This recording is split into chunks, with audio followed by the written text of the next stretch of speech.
प्रजापत भरावां नूं मेरे वालों एक बार फिर प्यार भरी नमस्कार।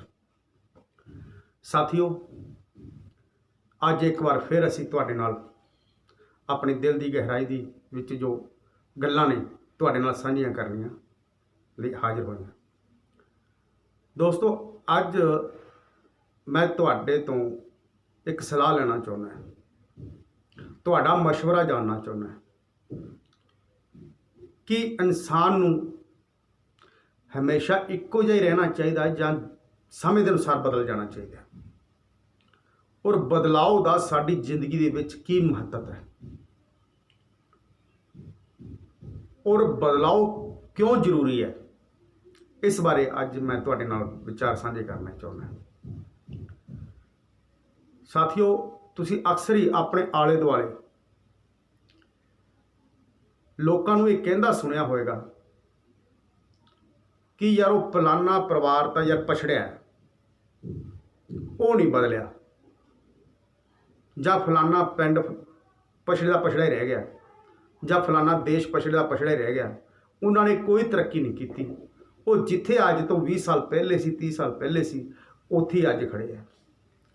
वो अपने डेरे चों कदे उन्होंने बाहर निकल के वेखे नहीं कि इस दुनिया दे विच की हो रहा है। और दोस्तों, बदलाव जिंदगी का एक अहम हिस्सा है।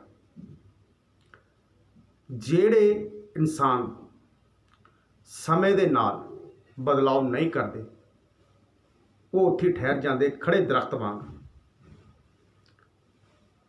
और उत्थे खड़े खड़े वो सुक जाते हैं और उन्हों की कोई पहचान नहीं होंदी।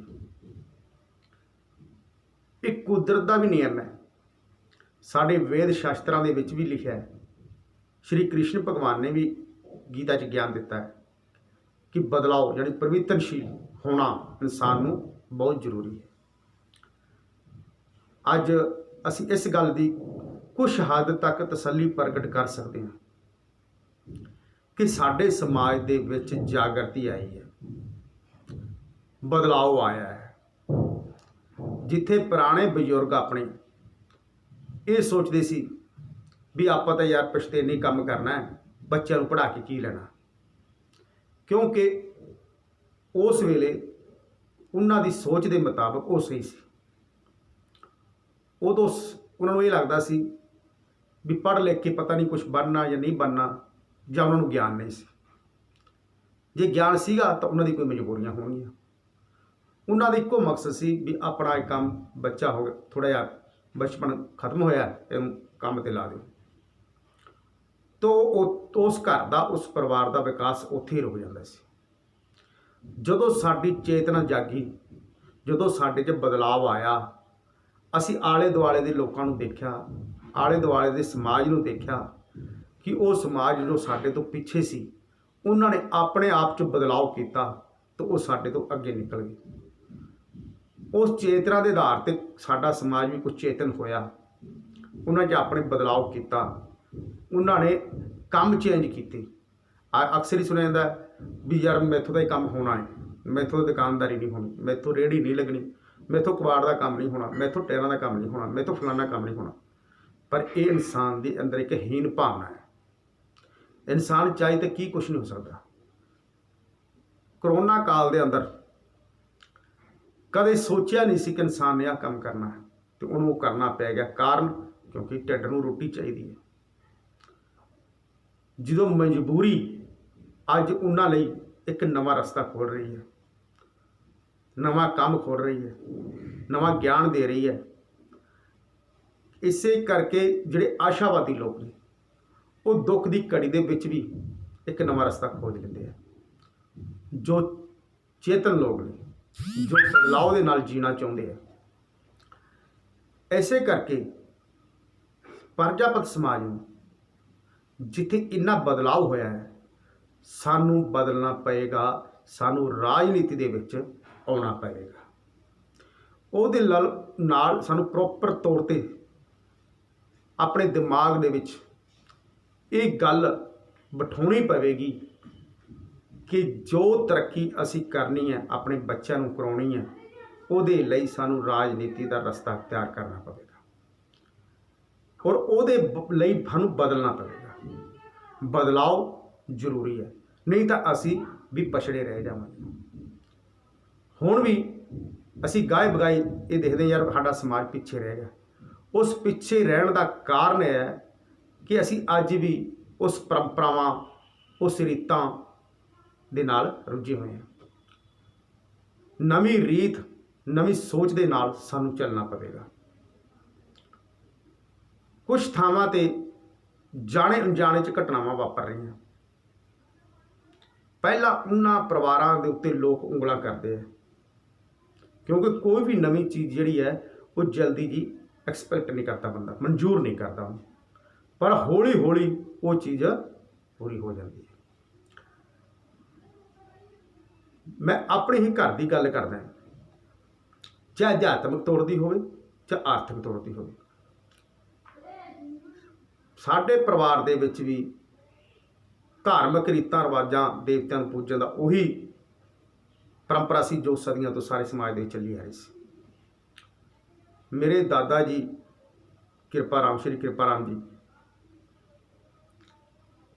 ਕਿਸੇ ਸਾਥੀ ਨੇ ਉਹਨਾਂ ਨੂੰ ਗਿਆਨ ਦੱਸਿਆ ਵੀ ਰਾਧਾ ਸੁਆਮੀ ਇੱਕ ਸੰਗਠਨ ਹੈ, ਇੱਕ ਡੇਰਾ ਹੈ ਜਿੱਥੇ ਪਰਮਾਤਮਾ ਦਾ ਨਾਮ ਦਿੱਤਾ ਜਾਂਦਾ ਹੈ।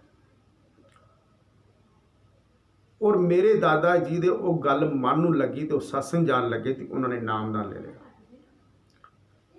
ਜਦੋਂ ਉਹਨਾਂ ਦੀ ਚੇਤਨਾ ਜਾਗੀ, ਉਹਨਾਂ ਨੂੰ ਉੱਥੇ ਗਿਆਨ ਹੋਇਆ, ਜਿਹੜੇ ਰੀਤ ਰਿਵਾਜਾਂ ਦੇ ਉਹ ਦੇਵਤਿਆਂ ਨੂੰ ਪੂਜਦੇ ਆ ਰਹੇ ਸੀ ਉਹਨਾਂ ਤੋਂ ਉਹ ਮੁਨੱਕਰ ਹੋ ਗਏ। ਕਹਿੰਦੇ ਨਹੀਂ ਬਈ, ਅਸੀਂ ਤਾਂ ਐਵੇਂ ਕੂੜਾ ਢੋਂਦੇ ਰਹੇ, ਸਾਨੂੰ ਤਾਂ ਹੁਣ ਗਿਆਨ ਮਿਲਿਆ, ਇਹ ਜਿਹੜਾ ਸ਼ਬਦ ਰੂਪੀ ਸਾਨੂੰ ਗਿਆਨ ਮਿਲਿਆ ਅਸੀਂ ਤਾਂ ਉਹ ਮਤਲਬ ਕਰਾਂਗੇ। ਇਹ ਇੱਕ ਬਦਲਾਅ ਸੀ, ਇਹ ਚੀਜ਼ ਨੂੰ ਬਦਲਾਅ ਹੈ। ਇਹ ਐਗਜ਼ਾਮਪਲ ਹੈ ਵੀ ਜਦੋਂ ਬੰਦੇ ਨੂੰ ਗਿਆਨ ਹੁੰਦਾ ਕਿਸੇ ਦੇ ਪ੍ਰਤੀ, ਉਹ ਇੱਕ ਗਿਆਨ ਹੁੰਦਾ। ਹੁਣ ਉਹਦੇ ਨਾਲ ਕੀ ਹੋਇਆ, ਦਾਦਾ ਜੀ ਐਤਵਾਰ ਵਾਲੇ ਦਿਨ ਨਹਾ ਧੋ ਕੇ ਉਹਨਾਂ ਨੇ ਡੇਰੇ ਜਾਣਾ, ਸਤਸੰਗ ਸੁਣਨੀ, ਆਉਣਾ। ਸੁਸਾਇਟੀ ਬਦਲੀ, ਅਲੱਗ-ਅਲੱਗ ਵਰਗ ਦੇ ਉੱਥੇ ਲੋਕ ਮਿਲੇ, ਦੁਕਾਨਦਾਰ, ਦੂਜੇ ਬਿਜ਼ਨਸਮੈਨ, ਉਹ 'ਚ ਚੇਤਨਾ ਪ੍ਰਗਟ ਹੋਈ, ਗਿਆਨ ਹੋਇਆ। ਇਹੀ ਬਦਲਾਅ ਦਾ ਸਭ ਤੋਂ ਵੱਡਾ ਫਾਇਦਾ ਹੈ। ਸਮਾਂ ਬੀਤਿਆ, ਮੇਰੇ ਪਿਤਾ ਜੀ ਸਰਦਾਰ ਬੇਅੰਤ ਸਿੰਘ ਸਰਕਾਰ ਦੇ ਵਿੱਚ ਅਸੀਂ ਪਹਿਲੀ ਵਾਰ ਝਿਜਕਦੇ ਪਿੰਡ ਦੇ ਵਿੱਚ ਪੰਚਾਇਤੀ ਇਲੈਕਸ਼ਨ ਦੇ ਵਿੱਚ ਗਏ ਤੇ ਕਿਹਾ ਕਿ ਅਸੀਂ ਇਲੈਕਸ਼ਨ ਲੜਨਾ ਚਾਹੁੰਦੇ ਹਾਂ। ਤੇ ਉਸ ਕੋਸ਼ਿਸ਼ ਨੂੰ ਸਾਡੇ ਬੂਰ ਪਿਆ ਤੇ ਮੇਰੇ ਪਿਤਾ ਸ਼੍ਰੀ ਕਾਲੂ ਰਾਮ ਜੀ ਪੰਚਾਇਤ ਮੈਂਬਰ ਬਣੇ। ਉਹ ਬਦਲਾਅ ਆਇਆ ਸਾਡੇ 'ਚ। ਬਦਲਾਅ ਆਉਣ ਨਾਲ ਜਿੱਥੇ ਕੁਝ ਨੁਕਸਾਨ ਵੀ ਹੁੰਦੇ, ਫਾਇਦੇ ਵੀ ਹੁੰਦੇ। ਨੁਕਸਾਨ ਕੀ ਹੋਇਆ ਕਿ ਜਿੱਥੇ ਅਸੀਂ ਅੱਗੇ ਆਪਦੇ ਕੰਮ ਨਾਲ ਕੰਮ ਨੂੰ ਰੱਖਦੇ ਸੀ, ਜ਼ਿਆਦਾ ਕੰਮ ਕਰੀ ਜਾਂਦੇ ਸੀ, ਹੁਣ ਜਦੋਂ ਸਾਡਾ ਲੋਕਾਂ ਦਾ ਦਾਇਰਾ ਵੱਧ ਗਿਆ, ਸਾਨੂੰ ਲੋਕਾਂ ਨੂੰ ਜਾਣਾ ਪੈ ਗਿਆ, ਕਰਨਾ ਪੈ ਗਿਆ, ਤਾਂ ਥੋੜ੍ਹਾ ਮੋਟਾ ਬਿਜ਼ਨਸ ਦੇ ਉੱਤੇ ਅਸਰ ਪੈਂਦਾ ਹੈ। ਖਾਸ ਕਰਕੇ ਉਦੋਂ ਜਦੋਂ ਉਸ ਨੂੰ ਮੇਨਟੇਨ ਕਰਨ ਵਾਸਤੇ ਦੂਜਾ ਸਾਥੀ ਨਾ ਹੋਵੇ। ਪਰ ਉਹਦਾ ਫਾਇਦਾ ਹੋਇਆ, ਸਾਨੂੰ ਰਾਜਨੀਤਿਕ ਤੌਰ 'ਤੇ ਇੱਕ ਪਹਿਲੀ ਪੌੜੀ ਮਿਲੀ। ਅਸੀਂ ਜਗਮੀਤ ਬਰਾੜ ਦੇ ਨਾਲ ਜੁੜੇ, ਸਾਨੂੰ ਹੋਰ ਚੇਤਨਾ ਹੋਈ, ਬਦਲਾਅ ਆਇਆ। ਸਾਡੇ ਆਲੇ ਦੁਆਲੇ ਪਿੰਡਾਂ ਦੇ ਵਿੱਚ ਵੀ ਜਾਣ ਪਛਾਣ ਹੋਈ।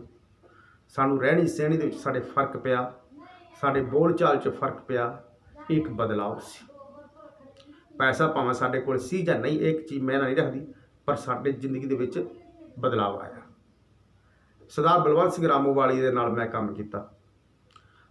ਤਰਕਸ਼ੀਲ ਸੁਸਾਇਟੀ ਦਾ ਮੈਂ ਪ੍ਰਧਾਨ ਰਿਹਾ। ਅਲੱਗ-ਅਲੱਗ ਚੀਜ਼ਾਂ ਦੇ ਵਿੱਚ ਜਥੇਬੰਦੀਆਂ 'ਚ ਵਿਚਰਿਆ ਤੇ ਉਹਨਾਂ ਜਥੇਬੰਦੀਆਂ ਦੇ ਵਿਚਾਰਾਂ ਨੇ ਮੈਨੂੰ ਕ੍ਰਾਂਤੀਕਾਰੀ ਲੋਕ ਮੇਰੇ ਅੰਦਰ ਪ੍ਰਗਟ ਕੀਤੀ। ਮੇਰੇ ਵੀ ਘਰ ਮਿੱਟੀ ਦਾ ਚੁੱਲ੍ਹਾ ਹੈ, ਮੈਨੂੰ ਵੀ ਰੋਟੀ ਚਾਹੀਦੀ ਹੈ। ਮੈਂ ਕੋਈ ਲੈਣ ਲੋੜ ਪਰਿਵਾਰ ਦੇ ਵਿੱਚ ਪੈਦਾ ਨਹੀਂ ਹੋਇਆ, ਮੈਂ ਇੱਕ ਸਧਾਰਨ ਗਰੀਬ ਪਰਿਵਾਰ 'ਚ ਪੈਦਾ ਹੋਇਆ। ਪਰ ਮੇਰੇ ਅੰਦਰ ਉਹ ਚੇਤਨਾ ਜਿਹੜੀ ਉਹ ਸ਼ੌਂਕ ਹੈ। ਜਿਵੇਂ ਕੋਈ ਕਬੂਤਰ ਪਾਲਦਾ ਹੈ, ਕੋਈ ਕੁੱਕੜ ਪਾਲਦਾ ਹੈ, ਕਿਸੇ ਨੂੰ ਤਾਸ਼ ਖੇਡਣ ਦਾ ਸ਼ੌਂਕ ਹੈ, ਕਿਸੇ ਨੂੰ ਦਾਰੂ ਪੀਣ ਦਾ ਸ਼ੌਂਕ ਹੈ, ਕਿਸੇ ਨੂੰ ਪੈਸੇ ਦਾ ਸ਼ੌਂਕ ਹੈ। ਮੈਨੂੰ ਸ਼ੌਂਕ ਹੈ ਚਾਹੇ ਮੈਂ ਭੁੱਖਾ ਹੋਵਾਂ ਕਿ ਮੈਂ ਆਪਣੇ ਸਮਾਜ ਨੂੰ ਜਾਗਰਤ ਕਰਾਂ। ਇਹ ਉਸ ਬਦਲਾਅ ਦਾ ਹੀ ਨਤੀਜਾ ਹੈ। ਮੈਂ ਇਹ ਗੱਲਾਂ ਕਰਦਾ ਕਰਦਾ ਇਸ ਦੁਨੀਆ ਤੋਂ ਚਲਾ ਜਾਵਾਂਗਾ। ਮੈਂ ਰਾਜ ਭਾਗ ਦਾ ਆਨੰਦ ਮਾਣਾ ਜਾਂ ਨਾ ਮਾਣਾ, ਪਰ ਮੈਂ ਇਹ ਚਾਹੁੰਦਾ ਕਿ ਮੇਰਾ ਸਮਾਜ ਰਾਜ ਭਾਗ ਦੀਆਂ ਗੱਲਾਂ ਕਰੇ। ਇਹ ਇੱਕ ਬਦਲਾਅ ਦਾ ਚਿੰਨ੍ਹ ਹੈ, ਇਹ ਬਦਲਾਅ ਦੇ ਕਾਰਨ ਹੈ। ਬਦਲਣਾ ਜ਼ਰੂਰੀ ਹੈ। ਇਸ ਲਈ ਸਾਥੀਓ, ਮੈਂ ਆਪ ਜੀ ਨੂੰ ਬੇਨਤੀ ਕਰਾਂਗਾ ਕਿ ਤੁਸੀਂ ਵੀ ਇਕੱਲੇ ਬਹਿ ਕੇ ਸੋਚਿਓ ਵਿਚਾਰਿਓ ਕਿ ਸਾਨੂੰ ਬਦਲਾਅ ਦੀ ਜ਼ਰੂਰਤ ਹੈ, ਕਿ ਅਸੀਂ ਵੀ ਆਪਣੇ ਉੱਤੇ ਜਿਹੜਾ ਪਛੜੇਪਣ ਦਾ ਸਾਡੇ ਦੇ ਜੋ ਦਾਗ ਲੱਗਿਆ ਹੈ, ਜੋ ਸਾਡੇ ਦੇ ਚਿੰਨ੍ਹ ਲੱਗਿਆ ਕਿ ਅਸੀਂ ਪਛੜ ਗਏ, ਉਸ ਨੂੰ ਅਸੀਂ ਦੂਰ ਕਰਨਾ ਚਾਹੁੰਦੇ ਹਾਂ। ਅਸੀਂ ਆਪਣੇ ਬੱਚਿਆਂ ਨੂੰ ਉਹਨਾਂ ਲੋਕਾਂ ਦੇ ਬੱਚਿਆਂ ਦੇ ਬਰਾਬਰ ਲਿਆ ਕੇ ਠੱਲਣਾ ਚਾਹੁੰਦੇ ਹਾਂ ਜੋ ਦੂਜਾ ਸਮਾਜ ਤਰੱਕੀ ਕਰ ਗਿਆ ਹੈ। ਜੇ ਚਾਹੁੰਦੇ ਹਾਂ ਤਾਂ ਸਾਨੂੰ ਬਦਲਾਅ ਜ਼ਰੂਰੀ ਔਰ ਰਾਜਨੀਤਿਕ ਸੋਚ ਪੈਦਾ ਕਰਨ ਦੀ ਲੋੜ ਹੈ। ਇੰਨੀਆਂ ਗੱਲਾਂ ਦੇ ਨਾਲ ਓਮ ਪ੍ਰਕਾਸ਼ ਸ਼ੇਖੂ, ਪ੍ਰਧਾਨ ਅਖਿਲ ਭਾਰਤੀ ਪ੍ਰਜਾਪਤੀ ਕੁੰਭਕਰਨ ਮਹਾਸੰਘ ਇਕਾਈ ਪੰਜਾਬ ਰਾਜਨੀਤਿਕ ਵਿੰਗ, ਤੁਹਾਡੇ ਤੋਂ ਆਗਿਆ ਲੈਂਦਾ ਹੈ। ਬਹੁਤ ਬਹੁਤ ਧੰਨਵਾਦ।